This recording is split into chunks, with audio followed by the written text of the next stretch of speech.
So the reason I called you guys here is because all of you guys have at least a 3.0 after your first semester of high school. Congratulations, good work. So, good job, Gabby. Somehow she got in here, I don't know. So we need to stay above that 3.0. Now the thing is, a 3.0 is not the only thing that gets you into National Honor Society. And so let me explain a little bit about why you maybe want to be part of National Honor Society, and then kind of explain what it takes to be on it. So first of all, National Honor Society is obviously a national organization that people are aware of. So when colleges are looking at your application, most schools have National Honor Society programs. So being part of it is obviously a bonus on like a resume or application for anything that you'd be applying for. So that would be a good thing even if you're not going into college or if you're going to the trades. I think National Honor Society is definitely something that's respected in the adult world, that people know what it is. So as a sophomore, you would be invited to apply if you're still above that 3.0. So around like February after first semester, I would ask all of you guys who have above the 3.0 to apply for this. Now the application process is a little bit on the longer side of something that you probably haven't done before, but it's something that prepares you to get ready for applying for other things. With my oldest going to college, he's applied for a ton of schools and scholarships, guys, really. So I'm trying to talk about leadership here. So right now, like, let's leave if you're not going to respect her. So making sure we're listening so that you guys are understanding what you guys need to do. So being able to apply for a college or scholarship and being good at those applications is going to be important. So this application process is not that long, but still longer than you've probably done before.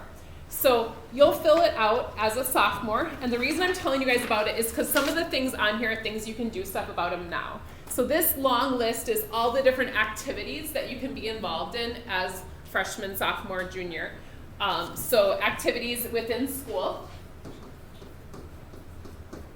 Activities outside of school are also okay. Those aren't listed on here. There's an other category. But being involved in school is something we look at. So we want you to be showing leadership in the classroom, but also as in athletics or band, choirs, like different activities throughout FFA, those kind of things.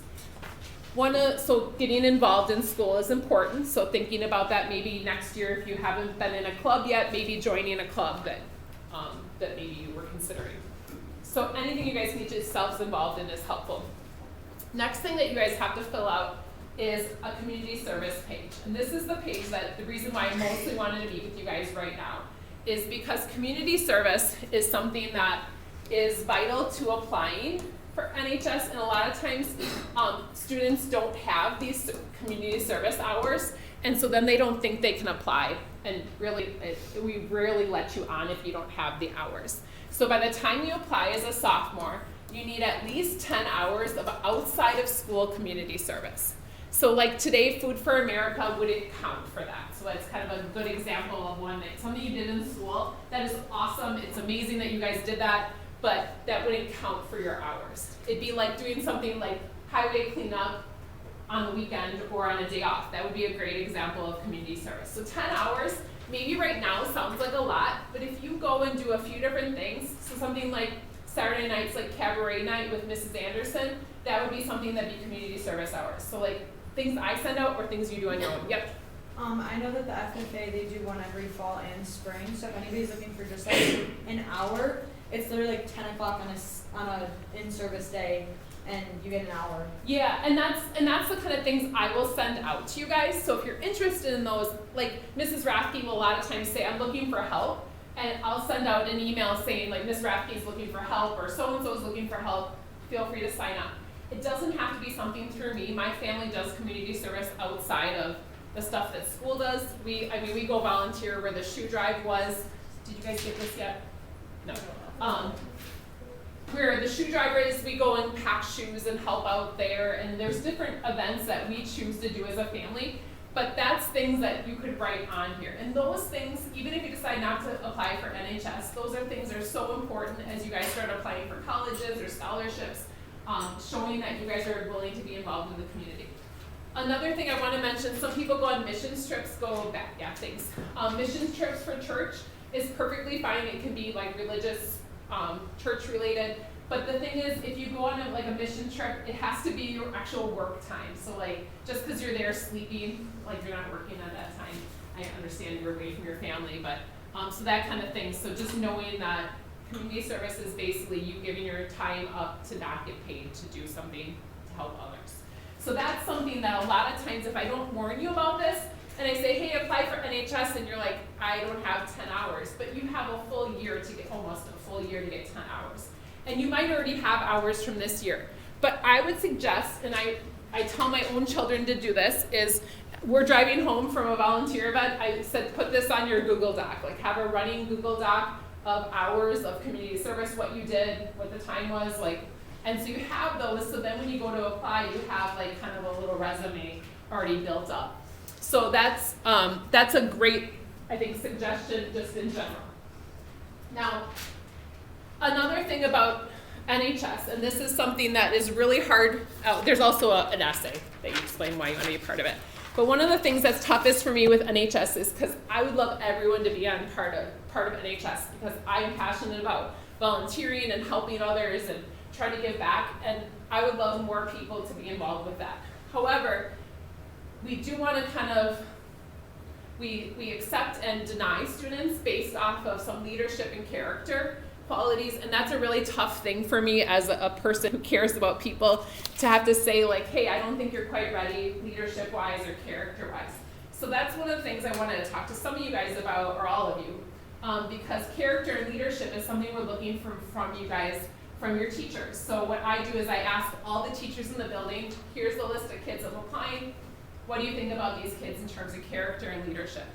And a lot of times this is where I hear things that I'm like, I know this kid and they're awesome, but maybe in so-and-so's class, because they're this mix of people, they're not very kind, or they're constantly like teasing someone, or they're, and I try to explain to students like teasing is fun, but at the same time it gets old, and it's something as a teacher, like I don't know, you know, if like you're teasing your friend, like are they in on this? Like is this fun for them?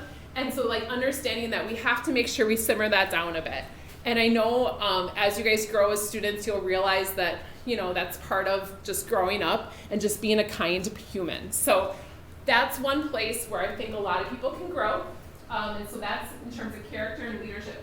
And then being a leader in your classes. So not complaining every time you get an assignment, being like, oh my God, this is the longest assignment ever. Like just being like, I'm just gonna do it. Like I'm just gonna get the work done. And that's kind of what we're looking for. I mean, I think you guys know what it looks like to be a good student and a leader in the classroom, but we're constantly watching that. And so like if you're like right now, you're like, I'm not meeting those qualities right now, you're not getting evaluated right now. You have a whole year to show, like your teachers, the rest of the year, the rest of next year, to show that you guys can be leaders in the classroom and have a strong character. So be aware that it's not just me. I actually don't make this decision at all. This committee comes together, they vote, and I just basically facilitate the meeting. I just say, okay, what do you guys think? And they vote people on and off. If for some reason you don't get on as a sophomore, we highly recommend you apply again as a junior, and that's a tough thing to swallow sometimes, is like being told no, and then coming back again and saying, okay, I'm gonna try again. And that shows a lot of character, and a lot of times students will get on for the first time as a junior after being denied as a sophomore. And so I always love seeing students that are willing to try again. So, so community, our character and leadership is a big area that, again, I think all of us can work on. And you might even argue that some teachers aren't great about that all the time. I mean, I can be gossipy or snarky sometimes, and those are things that I think as humans we can get better at, and just being just a kind person and a leader in your classrooms. So those are the things we'll be looking at. Now you can choose to not apply. Like that's totally up to you. If your grade is not, or if your GPA is not a 3.0 by next time, like or next spring, I wouldn't be sending you that information. But again, you can always get on as a junior. But getting those hours in, starting to think about that is something, so every once in a while I might send you an email that says, hey, here's some hours. If you're like, I have no interest in doing that, then just ignore my emails. email's the way I usually communicate any kind of service hours I hear about. Someone usually forwards me an email. I know one of the big ones is the 4th of July. It's not really the 4th of July here, and whenever they do fireworks here in Random Lake, it's I think the week after 4th of July. They always look for people to help with, students to help with, like the bounce houses and different stuff like that. It's things that you can just come and have fun and be with your friends and still like help and give back to the community. So those are some of the things that I might be sending you. Again, if you're not interested in that, if you even want to send me an email and say I'm not going to be applying for NHS, you can take me off your emails. Like that's perfectly fine. That's a professional way to handle yourself. I unsubscribed from plenty of things that I'm no longer interested in, and so that's perfectly fine to do that as well. Trying to think of anything else.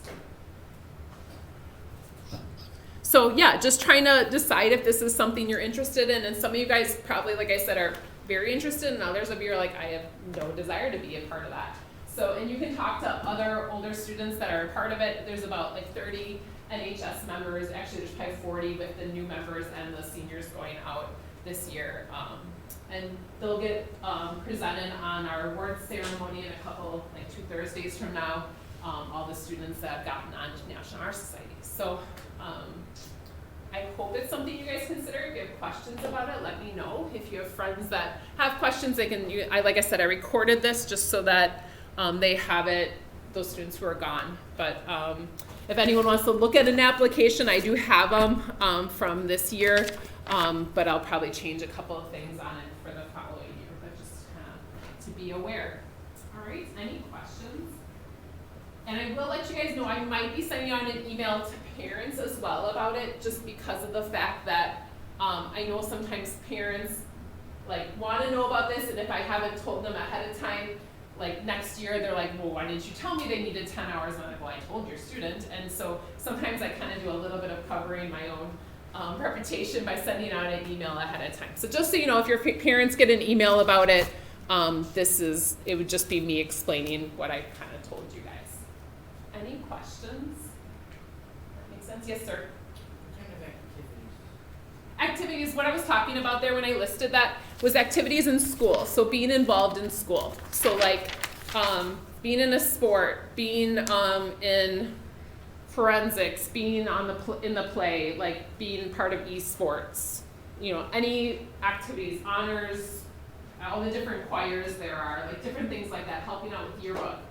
Those are activities in school. Or if you do 4-H outside of school, or you have an outside school job, those are all things that are activities that we're looking for. So we want you to be involved in the school. So not just coming to school every day and going home and that's it.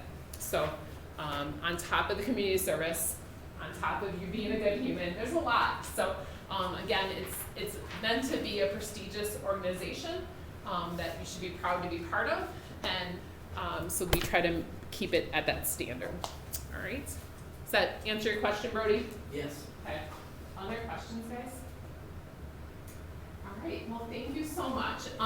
Just a reminder that softball is leaving early, but I ask that you guys do go back to your Ramway until then. So stuff like that. Oh, that might be something to mention. Sorry, quick before you guys go. Behavior. Behavior issues are obviously not something of National Honor Society caliber. So just making sure that you guys are, being to class on time, not in the hallways a ton, like trying to be, like role models as students. Okay? All right, thank you guys.